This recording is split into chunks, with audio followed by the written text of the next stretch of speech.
peace. Aye, yeah, we come in peace, peace, peace. Aye, from the west to the east, north to the south, and the belly of the beast. Bonjour Philippe. Bonjour. Alors déjà, je te Bonjour. souhaite une très bonne année. Bonne année à toi aussi, à tes rendez-vous, à tes entretiens. Ben, on en est déjà au 13e. Et le au quatrième pour ma part, je et crois. 4e, effectivement. Merci d'avoir accepté cette nouvelle invitation pour ce rendez-vous, ce 13e numéro des rendez-vous du Club Lamartine, qui sont depuis quelques jours en podcast. C'est une nouveauté de l'année. Donc les gens peuvent nous voir et maintenant aussi nous écouter. Les événements se sont précipités entre la dernière fois où on s'est vu à la mi-décembre, les événements internationaux, les événements nationaux. En mars dernier, le président se présentait comme un chef de guerre. En tout cas, il présentait la guerre contre le virus, le Covid-19 comme une guerre. Il y a eu l'échec des masques, l'échec des tests et la catastrophe, je dirais, de la vaccination, cette incapacité d'organiser rapidement une vaccination. Y a-t-il un problème à la tête de l'État ? Alors déjà, il y a eu peut-être un langage boursouflé avec on entre en guerre, chef de guerre. Quand on est chef de guerre, on a des armées, on a des troupes, on a des moyens, on a des ressources. Et visiblement, sur tous les points que tu as cités, les masques, les tests, la vaccination, il y avait une stratégie fluctuante, il y avait un manque de ressources et il y avait une communication plutôt défaillante et zigzagante. Donc, le dernier combat, la dernière bataille qu'il fallait remporter, hein, on nous l'annonçait en mois de décembre, c'était celle des vaccins, c'était celle qui tout double, hein, où ça passait et puis c'était tout bon pour la réélection du président, où il y avait une défaillance et ça risquait de gros problèmes sur l'état moral des Français, sur son rapport à l'État, au pouvoir public, et puis sur les chances peut-être du président de se présenter dans de bonnes conditions. Alors effectivement, du début jusqu'à aujourd'hui, on peut citer tout un tas de faisceaux, un faisceau de raisons, un faisceau de critères qui ont accompagné, je dirais, une campagne, une stratégie de vaccination défensive. Jamais proactive à la israélienne ou même à l'allemande ou de certains pays, mais toujours sur la défensive. Défensive pourquoi ? Parce qu'on a voulu faire, on a catégorisé les Français en catégories d'âge, en priorisant effectivement les personnels et les pensionnaires des EHPAD. Ensuite, on a décidé d'exclure donc le grand public dans un premier temps, donc des catégories d'âge au fil des mois. Ensuite, on a voulu tenir compte d'une opinion publique présumée hostile au vaccin, une opinion anti-vax, dont on a peut-être exagéré l'importance, mais qu'on voit beaucoup sur les réseaux sociaux et sur certaines chaînes info.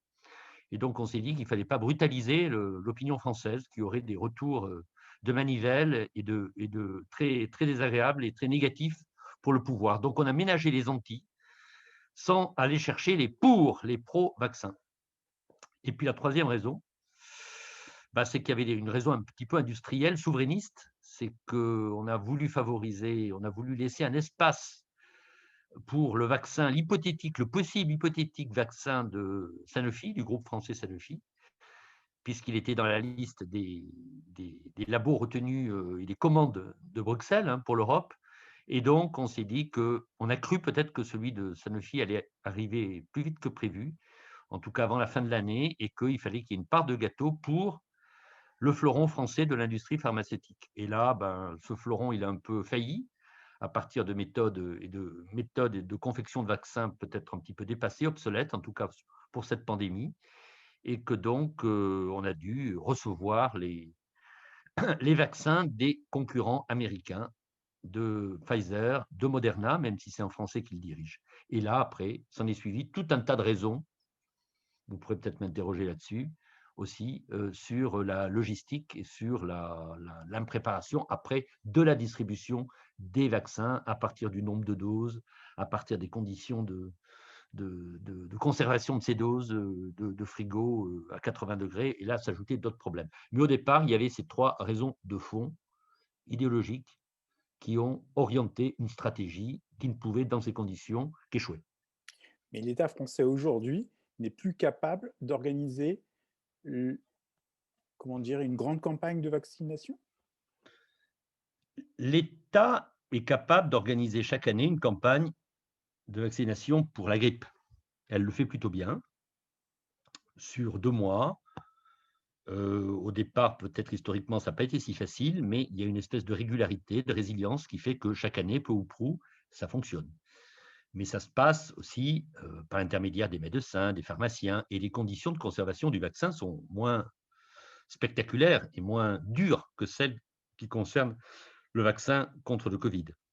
Donc, pour des vaccinations un petit peu habituelles, récurrentes, plus faciles, l'État sait. Là, il y a quand même plusieurs paramètres compliqués. Donc, les conditions de conservation, je vous ai indiqué, cette histoire de 80 degrés. Ensuite, le fait qu'on n'a pas tout de suite 50 millions, voire 100 millions de doses, et que tous les pays s'arrachent les doses de Pfizer, et qu'on en a toutes les semaines, je crois, 500 000, et que donc, on ne peut pas non plus faire un appel général à la population avec des vaccinodromes, place de la Concorde, devant le Palais de la Découverte ou dans toutes les mairies de France.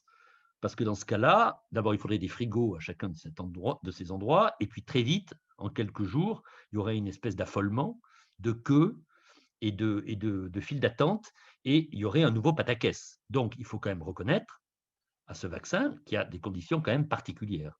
Bon, et nous ne sommes pas non plus comme Israël, d'abord un petit pays, 6 millions d'habitants, après un optimisme en faveur de l'entreprise, en faveur de la recherche, en faveur des startups, qui effectivement a favorisé la mise en place de cette stratégie. Mais bon, Israël, c'est plus facile dans un petit pays comme Israël ou dans un pays nordique, etc. On se retrouve toujours avec, il ne faut pas comparer un grand pays comme le nôtre, avec beaucoup de population, et un pays comme Israël, où ça se passe très bien. Et on voit que, bon, dans certains pays, aux États-Unis, en Allemagne, ça se passe, les chiffres de vaccins distribués sont plus importants, mais vous aurez remarqué que dans chacun de ces pays, il y a des contestations, il y a des polémiques infernales. Et qu'en Allemagne, ils trouvent qu'il n'y a pas assez de doses par rapport aux doses qui sont distribuées aux États-Unis, alors qu'ils sont partie prenante avec un industriel partenaire de Pfizer, l'Allemagne. Oui, mais l'Allemagne a beaucoup mieux vacciné que la France aujourd'hui. Oui. Ils ont un problème inverse, c'est-à-dire que ce n'est pas un problème qu'ils n'arrivent pas à vacciner, ils ont trop vacciné, et donc ils sont en rupture de stock. Mais... Alors là, plaçons-nous à aujourd'hui et finalement au problème de logistique. Et on se retrouve devant encore une béance, un échec absolu en ce moment, nonobstant les discours rassurants et plein d'emphase du ministre de la Santé hier, dimanche, Olivier Véran. C'est-à-dire qu'on a choisi de vacciner dans les EHPAD. Donc, mettons un EHPAD, c'est 150 personnes. Mettons, un EHPAD moyen. Quand vous éliminez tous ceux dont on n'a pas pu obtenir l'acquiescement, ou on n'a pas pu avoir le tuteur parce que la personne est dégradée psychologiquement, neurologiquement, etc. Bon, en gros, il y a 60-70 personnes qu'on teste. Bon, ben, elles sont testées. Mais donc, quel gâchis. Déjà, ce n'est pas les 160 personnes. Et pendant ce temps, on ne vaccine pas d'autres populations. Alors, avec le gouvernement poussé dans ses retranchements à accepter que soient vaccinés les pompiers, certaines catégories au-delà de 50 ans. Mais bon, du coup, ce sont des petits nombres. Et puis, une chose à savoir, il y a des EHPAD de différentes catégories en France. Vous avez des EHPAD qui sont rattachés à des hôpitaux, à des CHU publics. Et il y a des EHPAD qui sont, qu'ils soient publics ou privés, qui sont indépendants. Ça, on ne le sait pas.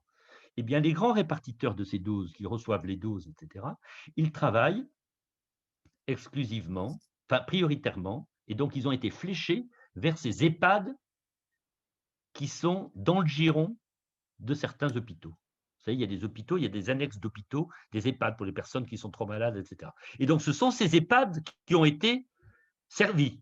Et on me citait un département hier de la région parisienne où sur 20 EHPAD, il y en avait 4 qui avaient été servis et 15 ou 16 qui n'avaient reçu aucune dose. Donc, situation assez invraisemblable. Et on me disait, ce même interlocuteur me disait, qu'on allait se retrouver, une fois les EHPAD servis, ça va arriver à la fin du mois, on allait se retrouver avec une appétence du public, effectivement, à se faire piquer, au-delà de 75 ans à partir du 18 janvier, mais après d'autres catégories, et que là, on allait se retrouver face à notre problème, le fait qu'à raison de 500 000 doses par semaine, ben, ça ne suffirait pas. Fin janvier, début février, on va se trouver devant une pénurie de doses et de vaccins. Et donc là, l'opinion va également ne pas comprendre. Et autre point, et dernier point, que Ah. je voudrais… Ah, on a un petit problème. Yes, il y a un petit problème. Petit problème technique. Voilà, on a résolu. Dernier point et motif d'inquiétude pour nos gouvernants, c'est que à la fin du mois, à côté peut-être de l'éventuelle pénurie de doses par rapport à la demande, il risque d'y avoir un problème. Pas tellement de lieux, pas tellement de vaccinodromes, pas tellement de gymnases comme celui de Poissy, avec le maire qu'on voit beaucoup, de Poissy, qui se met beaucoup en avant en Île-de-France, pas simplement de salles polyvalentes et de halls de mairie pour vacciner. Le problème, c'est qu'on ne va pas avoir assez de bras pas à piquer, mais de bras pour piquer. Et là, il y a une grande pénurie de personnel infirmier de toutes sortes qui n'a pas été, semble-t-il, anticipée. Et qui, quand il va falloir piquer à tour de bras, ça ne va pas être simple. Mais je note que dans d'autres pays, quand même, néanmoins, il y a une meilleure organisation qu'en France. Sans doute. Autre sujet que je voulais qu'on voit ensemble, pendant que effectivement le gouvernement patine, en tout cas c'est comme ça qu'on peut le présenter, la gauche s'organise ou se désorganise, je ne sais pas comment on peut dire. En tout cas, les candidatures en ces débuts d'année 2020 fleurissent. Arnaud Montebourg et Anne Hidalgo ont lancé leur micro-parti pour se préparer pour la présidentielle de 2021. Alors, il y en a certainement d'autres. On voit François Hollande en ce moment agir sur tous les plateaux de télé. Quelle est ton analyse? Qui peut sortir encore du chapeau? Bon, pour le moment, ce sont des guerres de position et ce sont des guerres de communication.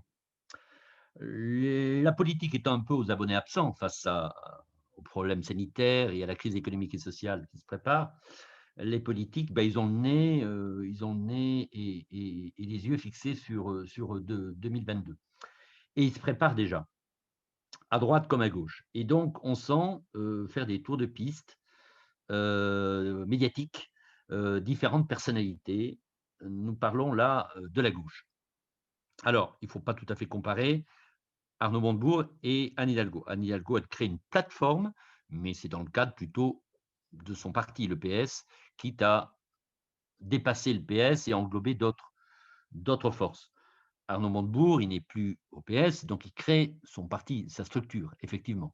Son parti est surtout une structure qui doit lui permettre de ramasser des fonds pour éventuellement se lancer lui-même ou participer à une candidature contre le président sortant, contre Emmanuel Macron, puisqu'il a affiché la couleur.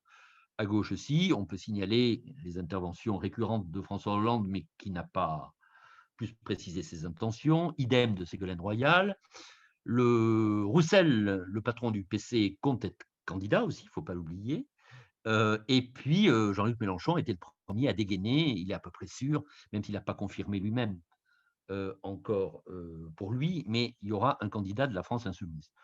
Donc tout cela, c'est un petit peu pour mesurer ces initiatives. D'une part, c'est pour attirer des compétences, pour formuler des programmes, des propositions, et pour attirer des cadres du privé, du public, des militants désœuvrés, des compétences, pour muscler un éventuel programme, une éventuelle offre politique, et puis voir dans les sondages qu'est-ce qui marche, qu'est-ce qui ne fonctionne pas.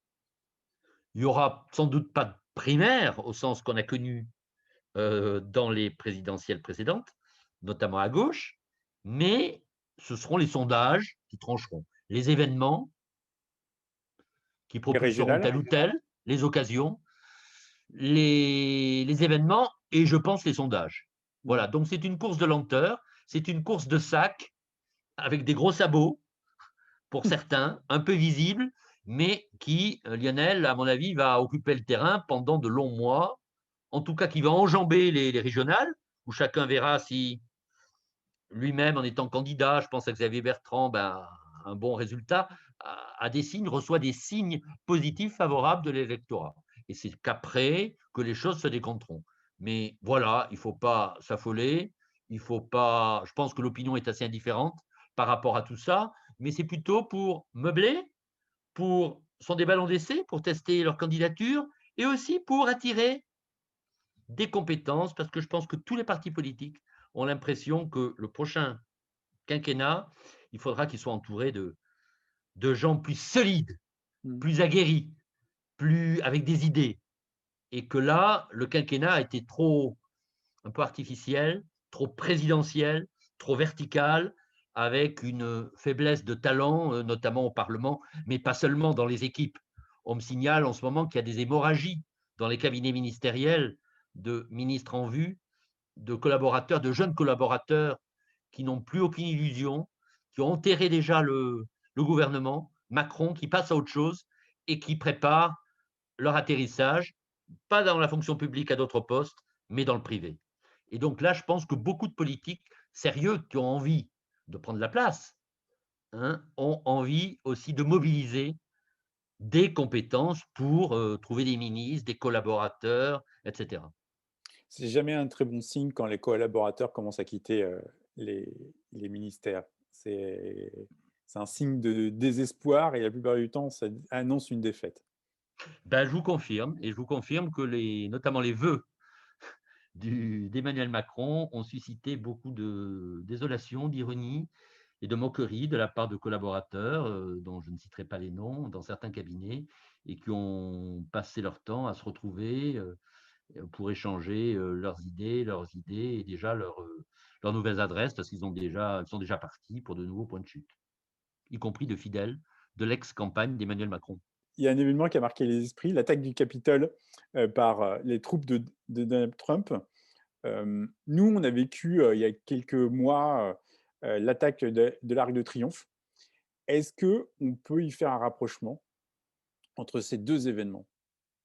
Alors oui, visuellement, ça ressemble. Même costume, même côté dinguerie, même côté happening, de théâtre, un peu, pour ceux qui s'en rappellent, les spectacles de Jérôme Savary à l'Opéra Comique, avec des gens déguisés, clownesques, etc. Bon, sans doute un peu plus radical à New York. À Washington, pardon. La différence, c'était qu'en France, ça venait de la société civile et c'était des catégories de population, mais il n'y avait pas de chef. Il n'avait pas de chef, ça a été tout le problème des Gilets jaunes, de ne pas avoir de chef. Et aucun des grands partis, ni d'extrême droite, ni à l'extrême gauche, n'ont véritablement embrayé, ne sont devenus des chefs. Il n'y a eu que des chefs épisodiques de ce mouvement des Gilets jaunes. Là, c'est différent. Vous aviez à la fois le président en place qui inspire, qui pousse à ce mouvement pour conserver le pouvoir, donc toute l'apparence d'un putsch, comme il y a en Amérique latine, comme il y a en Afrique, etc., comme dans une république bananière, et puis un degré quand même supérieur de détermination, avec des moyens quand même militaires. Il y avait de vraies milices militaires. Il faut se rappeler quand même qu'aux États-Unis, on peut porter des armes. Pas à Washington, certes, où il est dit qu'on ne doit pas en porter sur soi, à Washington, notamment pour des raisons liées au centre de pouvoir. Mais là, il y en avait, et c'était visible. Donc, il y avait des milices armées. Et, autre différence, les Gilets jaunes, c'était un patchwork d'anards, de gens qui venaient de l'extrême droite, de l'extrême gauche. Là, visiblement, c'était quand même toute la sphère d'extrême droite, la sphère complotiste, avec le groupe Q, qui pense que Daniel Trump protège d'un grand complot international de pédérastes. Donc, ce sont des phalanges extrémistes de droite, violentes, armées, prêtes à tout. Et donc là, il y a quand même une différence on ne boxe pas dans la même catégorie. Et donc, on peut appréhender ce qui peut se passer d'ici le 20, et y compris le 20 janvier, et ce qui anticipe peut-être votre prochaine question sur le comportement des grands réseaux et de Twitter, d'avoir banni Donald Trump. On peut trouver ça un peu arrogant et de la part d'un groupe privé monopolistique, etc. Moi, j'objecterais 2 choses. D'abord, que ça me met mal à l'aise, effectivement, mais que premièrement, bah, il lui fallut un petit peu réguler cela, depuis quelques années, hein, et que plutôt que de faire des commissions, de faire des incantations, des déclarations, des tribunes, et cetera, mais il fallait prendre le problème, il fallait déjà poser le problème, hein, et le traiter pour, peut-être créer la fin de l'anonymat, et cetera. Enfin bon, faire en sorte qu'il y ait des règles dans ce monde compliqué, mais c'est pas facile. Mais je dirais que moi, alors quitte à être un petit peu, original, je suis contre peut-être l'interdiction, permanente, de l'accès à Twitter, mais je suis pour, son interdiction jusqu'au 20 janvier, dans la mesure où il n'est pas exclu qu'il pousse d'autres phalanges à faire à faire des exactions et à aller plus loin que ce qui s'est passé le 6 janvier, le 20 janvier. Et donc, il faut lui compliquer la tâche. Il y a un côté urgence, mais je pense que Twitter reviendra après le 20, une fois que ça se sera tassé sur son bannissement permanent. Mais je suis plutôt pour le fait qu'on lui complique la tâche d'ici le 20 janvier, parce que les enjeux sont trop graves. Est-ce que effectivement, cette émeute qui ressemble à une tentative de coup d'État peut avoir des conséquences sur les opinions internationales et en France? Bah, Est-ce que ça peut galvaniser ou accentuer cette paranoïa ambiante et ce mythe du complot ambiant et pousser les gens à faire à s'organiser différemment en tout cas, à, tout à à fait. pousser Je vers pense qu'il y a un l'extrémisme. risque, il y a un risque majeur, hein. On dit beaucoup que ce qui naît aux États-Unis, finalement, on le retrouve quelque temps après en Europe. Ça vient comme les vents d'Ouest. Bon, ça s'est souvent vérifié dans le passé, que ce soit le Coca-Cola, les jeans, la culture, la musique, etc. Bon, donc il y a des choses qui viennent. On sent bien que ces milieux complotistes, ces milieux de post-politique, de sécessionnistes par rapport aux règles du jeu démocratique, bah, ils sont prospères, hein, dans beaucoup de pays, mais ils sont prospères en Europe, mais ils ont été vaincus quand même vaincus ou dominés de manière différente. En Angleterre, je pense à Boris Johnson, c'est pas la même chose que Trump. Il s'est montré très vindicatif face à Trump et il a certes prononcé le Brexit, mais c'est un enjeu national, souverainiste. Mais il a mis beaucoup d'eau dans son vin, il est moins extrême. En Italie, Matteo Salvini a été écarté démocratiquement, il y a une alternance. En Espagne, au Portugal, et on annonce dans les pays de l'Est, beaucoup de pays de l'Est, Hongrie, Tchéquie, que des alternances pourraient se produire.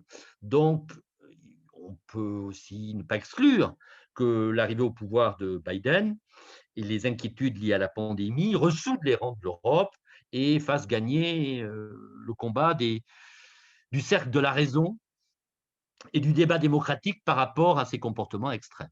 Ça, c'est la vision plutôt optimiste, positive.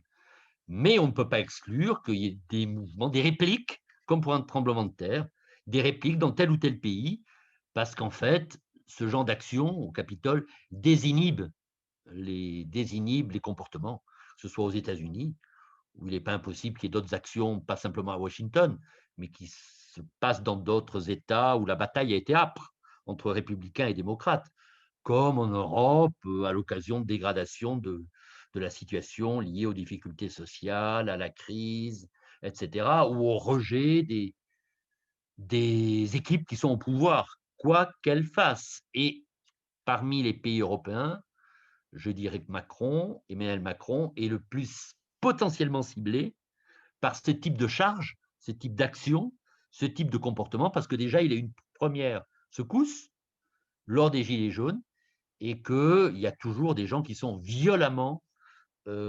anti-Macron et qui sont prêts à tout pour le faire sortir de l'Élysée, avec toujours le syndrome de décapitation, Louis XVI et la flûte à Varennes, avec Brigitte Macron.